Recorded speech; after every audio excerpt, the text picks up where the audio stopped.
मालिकेच्या आजच्या भागामध्ये आपण पाहत आहोत की आता इकडे ऋषी त्याच्या खोलीमध्ये असतो. काल पार्टीमध्ये झालेल्या गोष्टींचा तो विचार करत असतो आणि खूप डिस्टर्ब असतो. तेव्हा राधिका तिथे येते आणि राधिका म्हणत असते, अरे काय झाले ऋषी, कसला विचार करतोयस? त्यावर इकडे आता ऋषी म्हणत असतो, मला तर ना काहीच कळत नाही. ह्या कमळीचं काय चाललंय ना त्या गोष्टी मला अजिबात कळत नाही. ती अशी का वागते ह्या गोष्टीचा मला अंदाजच येत नाही. बघ ना, आता इकडे माझ्याशी नीट बोलत नाही. काल पार्टीमध्ये जे काही झालंय तेव्हापासून ती माझ्यावर रागवलेलीच आहे. आता मी तिला बोलण्याचा प्रयत्न केला आणि त्यावर ती इथे आता मला सांग, पार्टीमध्ये ज्या गोष्टी झाल्या त्यावर माझी काय चूक होती? मग मी तिच्याशी बोलायला गेलो होतो आणि तिच्याशी बोलायला गेल्यानंतर ती मात्र माझ्याशी काहीच बोलली नाही, असं सुद्धा आता इकडे तो बोलत असतो. आता ह्या सगळ्या काही गोष्टी इथे तो बोलल्यानंतर आपण पाहतो की लगेचच आता इकडे ऋषी तिला समजावण्याचा प्रयत्न करतो. पण राधिका म्हणत असते, अरे काय हे ऋषी, तू किती विचार करणार आहेस? त्यावर ऋषी म्हणत असतो, पण कमळीचं नाम मला खरंच काय चाललंय ना ते अजिबात कळत नाही. कधी हे सगळं सावरणार आहे आणि कधी नाही ह्या गोष्टीचा मला आता इथे काहीच अंत लागत नाही. त्यावर आता इकडे राधिका म्हणत असते, अच्छा अजून तुझी गाडी तिथे चढलेली आहे का? म्हणजे नेमकं तुला काय करायचं आहे आणि ह्या सगळ्या गोष्टी तू कशाबद्दल बोलत आहेस, मला काही कळणार आहे का? त्यावर ऋषी म्हणत असतो, आता बघ ना, इकडे मी काल कमळीशी बोलण्याचा खूप प्रयत्न केला पण कमळी मात्र माझ्याशी काहीच बोलली नाही.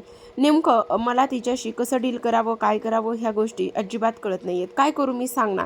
त्यावर इकडे आता दुसऱ्या बाजूला आपण पाहतो की जी काही रागिणी आहे ती कामिनीच्या खोलीमध्ये आलेली असते आणि कामिनीच्या खोलीमध्ये आल्यानंतर ती आता इकडे म्हणत असते, काय गं कामिनी, राजन कुठे आहे?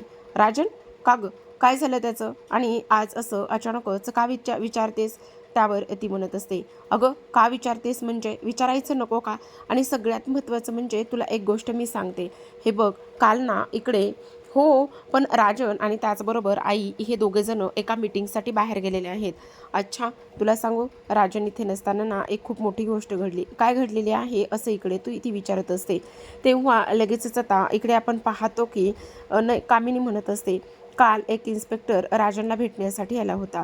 काय, कोणता इन्स्पेक्टर राजनला भेटण्यासाठी आला होता असं ती विचारते. तर एक इन्स्पेक्टर राजननी परस्परच गावाकडं म्हणजे सिद्धटेकला गौरी आणि तिच्या मुलीचा शोध घेण्यासाठी पाठवला होता आणि तोच मित्र इथे आता भेटण्यासाठी आला होता, असं इकडे आता कामिनी रागिणीला सांगण्याचा प्रयत्न करत असते. आणि हे सगळं काही सांगितल्यानंतर ती विचार करत असते, काय सांगतेस काय आई तू? तेव्हा लगेच आता ती म्हणत असते, हो, मी जे काही सांगते ते अगदी बरोबर आहे. आणि ते इकडे भेटायला आला होता आणि त्याने काहीतरी माहिती इथे आणली होती, पण मी आता त्याला बरोबर घोळात घेतला आहे, तू काळजी करू नकोस. पण रागिनी, तुला एक गोष्ट सांगू, आपल्याला ह्या सगळ्या गोष्टीवर आता खूपच जास्त व्यवस्थित लक्ष ठेवावं लागेल. कारण काही जरी झालं ना तरी इथे तो जे काही करतोय, ज्या काही गोष्टी इथे करतोय त्या सगळ्या गोष्टीवर आपल्याला इथे लक्ष ठेवावं लागेल, असं सुद्धा आता इकडे तो बोलत असतो. त्याचबरोबर आपण पाहतो की इकडे आता राधिका म्हणत असते, अच्छा म्हणजे तुझी जी काही गाडी आहे ना ती आता इथे अडकलेली आहे. म्हणजे तुला एक काम आहे की आता इकडे तुझ्याशी इथे आता ती का बोलत नाही ह्या सगळ्या गोष्टीवरती तुझी गाडी अडलेली आहे, बरोबर ना? म्हणजे आता कमळीचा राग रुसवा घालवायचा आहे ना तुला? त्यावर लगेचच आता इकडे तो म्हणत असतो, हो, तू अगदी बरोबर ओळखलेस. मला ना इकडे कमळीशी कशी डील करावी, काय करावं ह्या गोष्टी अजिबात कळत नाही. आणि तुला एक गोष्ट सांगू का, सगळ्यात महत्त्वाचं म्हणजे की हे सगळं ना काय चाललंय काहीच कळत नाही आहे. ती एका बाजूला आईचं तर सगळं चुकलेलंच आहे गं, आणि आईचं सगळं काही चुकलेलं असल्याकारणाने मी तुला एक गोष्ट सांगू का, की हे बघ, आई काल पार्टीमध्ये कशा पद्धतीने वागली ना हे मला कळत नाही. त्यावर लगेच आता राधिका म्हणते, तुला एक गोष्ट सांगू, तुझं काहीच होऊ शकत नाही, असं म्हणून आता ती लगेचच तिथून निघून गेलेली असते. तर इकडे आता कामिनी म्हणत असते, हे बघ रागिनी, तुला एक गोष्ट सांगते मी, तुला काय करायचं आहे त्या गोष्टी मी तुला सांगते. त्यावर रागिनी म्हणते, काय करायचं? हे बघ, राजनच्या मोबाईलमधला जो काही पोलीस सुर्वे, इन्स्पेक्टर सुर्वेंचा जो नंबर आहे तो तुला डिलीट करायचा आहे, गायब करायचा आहे. अगं आई, हे असं कसं होणार आहे? हे शक्य तरी आहे का? त्यावरती म्हणते, का शक्य नाही आहे?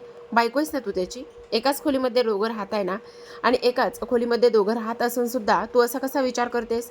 का नाही तू करू शकत? सगळं काही तुला करायचं आहे, समजलं?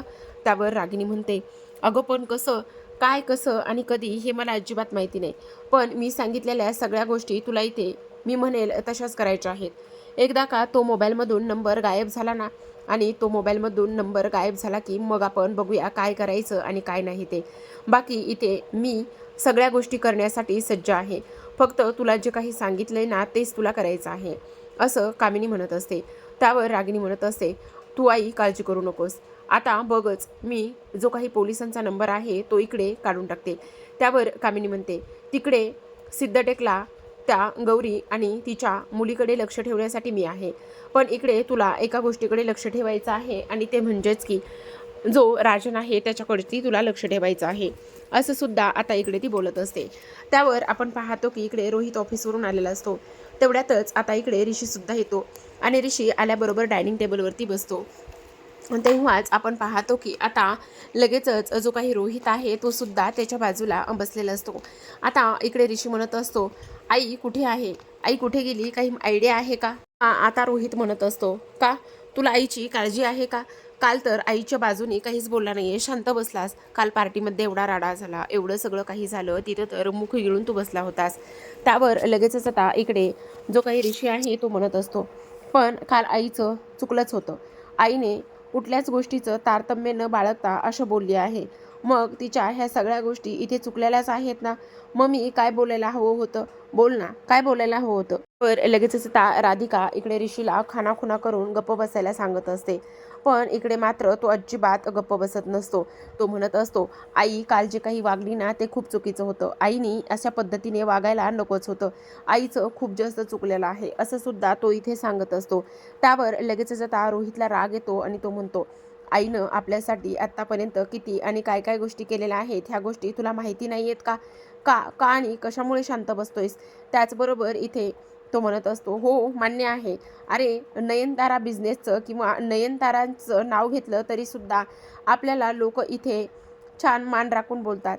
ही गोष्ट तेवढी महत्त्वाची नाही आहे का?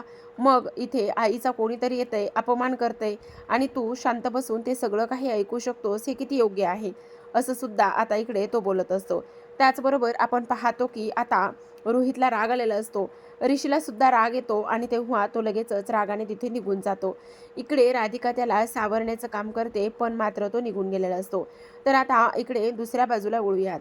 दुसऱ्या बाजूला आपण पाहतो की आता इकडे जी काही अनिका आणि तिच्या मैत्रिणी ज्या असतात त्या इकडे असतात आणि त्या मात्र इथे बंड्याला ए बेवड्या म्हणूनच खानाखुना करत असतात आणि बेवड्या म्हणून आवाज देत असतात. आता जेव्हा बेवड्या म्हणून आवाज देतात तेव्हाच आपण पाहतो की आता लगेचच इकडे सगळ्यात महत्त्वाची गोष्ट म्हणजे की बंड्या इथे काहीच बोलत नाही. बंड्या काहीच न बोलल्यामुळे आता आपण पाहतो की इकडे आता लगेचच बंड्याच्या खिशामध्ये एक काचेची बॉटल असते आणि बंड्याच्या खिशामध्ये एक काचेची बॉटल असल्या कारणाने तो आता लगेचच ती काचेची बॉटल इथे काढून घेतो आणि काचेची बॉटल इथे काढून घेतल्यानंतर अनिकाच्या सरबतामध्ये मुद्दाम तो इथे ते लिक्विड ओतून देतो. आता ते लिक्विड इथे तिच्या सरबतामध्ये ओतून दिल्यानंतर आपण पाहतो की लगेचच आता इकडे जो काही बंड्या आहे त्याने हे सगळं मुद्दाम केलेलं असतं. त्यावर लगेचच आता बंड्या म्हणतो, काल ना माझ्यासोबत एका लोकांनी खूप मोठी गोष्ट केलेली आहे आणि माझ्यासोबत असं काहीतरी केलेलं आहे. आज त्यांना मात्र इथे मी चांगलाच धडा आणि अद्दल शिकवणार आहे. म्हणजे कालच्या लोकांनी ज्या लोकांनी माझ्यासोबत इथे गेम केलाय ना त्यांना मात्र मी इथे चांगलाच धडा शिकवणार आहे. आज मी त्यांच्यासोबत खूप काही गोष्टी केलेल्या आहेत, असं सुद्धा आता इकडे तो बोलत असतो. त्याचबरोबर आपण पाहतो की आता सायबा म्हणत असतो, हो आता ना इकडे बंड्याने एका सरबतामध्ये औषध मिक्स केले, जवळपास विषच मिक्स केले, असं इकडे तो बोलत असतो. विष मिक्स केले ही गोष्ट ऐकल्याबरोबर अनिकाला कसं तरी व्हायला लागतं. अनिका विचार करत असते, नेमकं काय केले, कशा पद्धतीने ह्या सगळ्या गोष्टी केल्यात, असं सुद्धा इकडे ती विचार करत असते. त्याचबरोबर आपण पाहतो की आता इकडे मात्र लगेचच आता अनिका म्हणत असते, म्हणजे ह्या बंड्याने माझ्यासोबत काहीतरी करण्याचा प्रयत्न केलाय का? काय केलेलं असेल ह्या बंड्याने माझ्यासोबत, असा इकडे आता ती विचार करत असते. आणि तेव्हा सायबा मात्र इकडे मुद्दामूनच आता खोड्या काढण्याचा प्रयत्न करत असतो. तो म्हणत असतो, आता ते सरबत पिल्यानंतर इथे चक्कर यायला लागते, डोकं जड व्हायला लागतं, गुंगी यायला लागते. आणि त्याचबरोबर आता इकडे ऋषी आलेला असतो. ऋषी तिथे आल्याबरोबर ऋषी म्हणत असतो, हे सगळं काय चाललंय, हा सगळा आणि समदा प्रकार काय आहे, मला काही कळेल का? त्यावर लगेचच आता बंड्या म्हणतो, काही नाही ओ ऋषी सर, काल काय झालं तुम्हाला सांगू का, माझ्यासोबत खूपच मोठा गेम झाला आणि माझ्यासोबत गेम झाला ना, तर त्या सगळ्या गोष्टीचा बदला आज मी घेण्याचं ठरवलं आहे आणि तोच बदला आज मी घेत आहे, असं सुद्धा आता इकडे तो बोलत असतो. त्यावर लगेचच आता बंड्या म्हणतो, म्हणजे मी काय केलं सांगू का, आता ज्याने कोणी माझ्यासोबत काल वाईट वागलेला आहे ना, त्याला आता इथे 2च मिनिटामध्ये तो चक्कर येऊन मरणार आहे, कारण मी त्या सरबतामध्ये इथे विष मिक्स केलेलं आहे. असं म्हटल्यानंतर आपण पाहतो की बंड्या हे सगळं काही बोलल्यानंतर आता अनिकाची चांगलीच धांदल उडालेली असते. अनिकाला तर खूपच भीती वाटलेली असते. त्यावर लगेच सायबा उठतो आणि म्हणतो, बंड्या खरं खरं सांग, खरं सांग बंड्या, तुझ्या हातामध्ये तुझ्या खिशामध्ये काय आहे, दाखव बंड्या दाखव. असं म्हणून लगेचच आता इकडे बंड्याच्या खिशामध्ये असलेली काचेची बॉटल जी आहे ना, ती काचेची बॉटल साहेबा बाजूला काढतो आणि काचेची बॉटल साहेबाने बाजूला काढल्याबरोबर तो बॉटल दाखवतो आणि म्हणत असतो, ही बॉटल आहे. अरे रे रे, काय आहे ह्या बॉटलमध्ये, विष आहे की काय? अरे हे हे विष जो कोणी पेईल ना, त्याचं मात्र काहीच खरं नसणार आहे. ह्या विषामुळे ना माणसाचं काहीच खरं नसणार आहे. ह्या विषामुळे माणूस आता वर ढगामध्ये जाणार आहे, असं मुद्दाम साहेबा बोलत असतो. त्यावर आता लगेच कमळी म्हणते, काय नेमकं होणार आहे, काय काय कसं कसं होणार आहे. त्यावर ऋषीसुद्धा म्हणतो, आता ऋषीने इकडे डोळे मिचकवलेले असतात साहेबाने ऋषीला. त्यावर लगेच आता इकडे साहेबा म्हणत असतो, आता सुरुवातीला तर खूप त्रास होणार आहे, सुरुवातीला अक्षरशः डोळे गरगरल्यासारखे होणार आहे.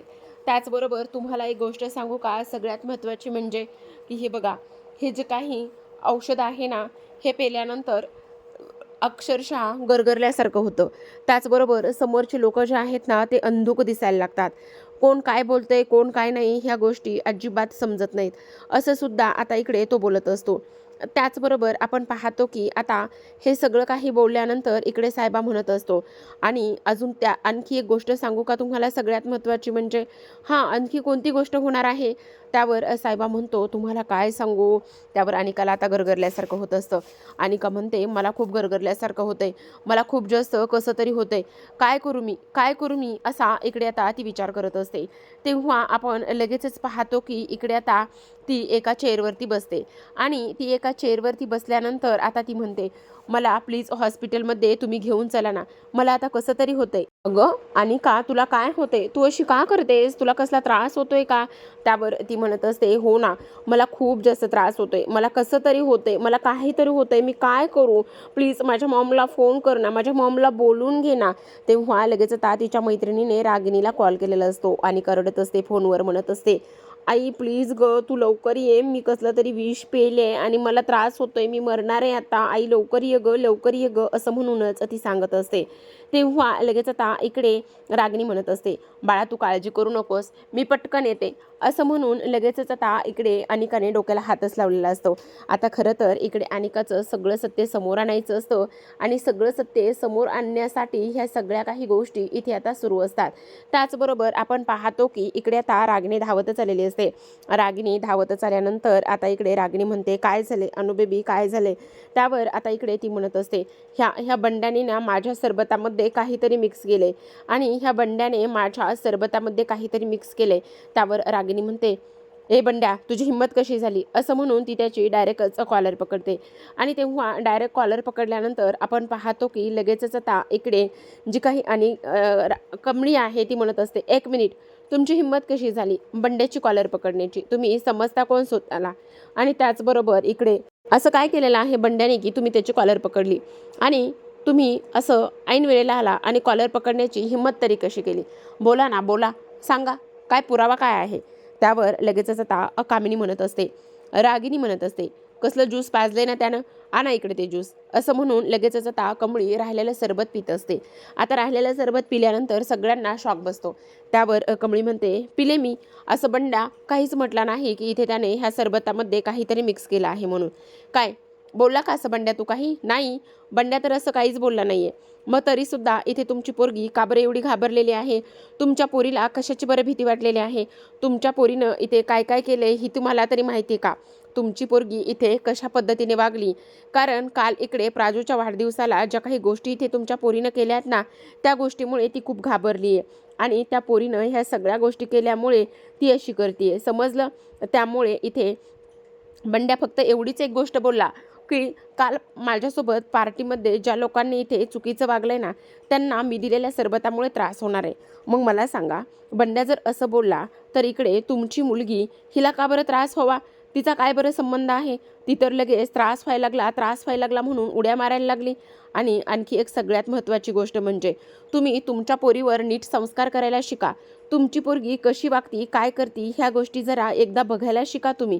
तुम्ही असं का करता ह्या गोष्टी एकदा तरी पहा जरा. त्यावर लगेचच आता इकडे जो काही ऋषी आहे तो म्हणत असतो, आणि का फक्त आपण काहीतरी वेगळे कपडे घालून असं नाही सांगू शकत की मी खूप बदलली आहे. त्यासाठी ते आचरणामध्ये तसंच आणावं लागतं. तू 4 दिवस दिखावा केलास की मी खूप बदलली आहे. पण तसं अजिबात नाही आहे. तू अजिबात बदललेली नाही आहेस. तुझं हे जे काही ढोंग आहे ना ते चालूच आहे. त्यावर लगेचच आता इकडे कमळी म्हणत असते, आणि का आता मी शेवटचं सांगायलोय. आज तुझ्यामुळे माझ्या बंड्याचा खूप अपमान झालाय. त्याला नाही ते इथे शब्द ऐकून घ्यावे लागलेले आहेत. पण जर इथून पुढे माझ्या बंड्याच्या आणि निंगीच्या वाटेला जर गेलीस ना, तर इकडे मात्र गाठ माझ्याशी आहे. तुझे एक घाव आणि 2 तुकडे करून टाकल्याशिवाय राहणार नाहीये, आणि नाव कमळी लावणार नाही, समजलं? त्यामुळे इथून पुढे 2 हात लांबच राहायचं. असं म्हणून तिने आता चांगलीच धमकी इथे तिला दिलेली असते. एवढी धमकी दिल्यानंतर मात्र इकडे रागिनी आणि त्याचबरोबर इकडे जी काही अनिका आहे त्या मात्र तिच्याकडे रागानेच पाहत असतात. तर आता प्रेक्षकांनो इकडे त्या निघून जातात. तेव्हा लगेच कमळी म्हणत असते, ए चुचवाट, चला निघा. आणि तुम्हाला पण सांगायलोय, इथून पुढे जर तिची असल्या गोष्टीमध्ये साथ दिलीत तर. आता कमळी आणि त्याचबरोबर इथे निंगी निघालेल्या असतात. ऋषी मात्र त्यांच्या पाठीमागे येत असतो. खरं तर ऋषीला इथे बोलायचं असतं आणि म्हणून तो पाठीमागे आलेला असतो. पण कमळी मात्र ऋषीशी काहीच बोलत नाही.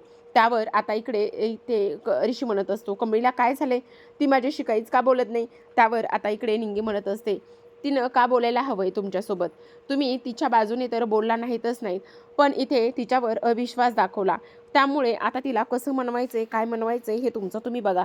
असं आता इकडे निंगी बोलत असते. तर प्रेक्षकांनो, अशाच नवनवीन डेली मालिकांचे अपडेट आणि रिव्ह्यू जाणून घ्यायचे असतील, पाहायचे असतील तर नक्की चॅनलला सबस्क्राईब करा. भेटूयात उद्याच्या भागामध्ये. तोपर्यंत पाहत राहा कमळी.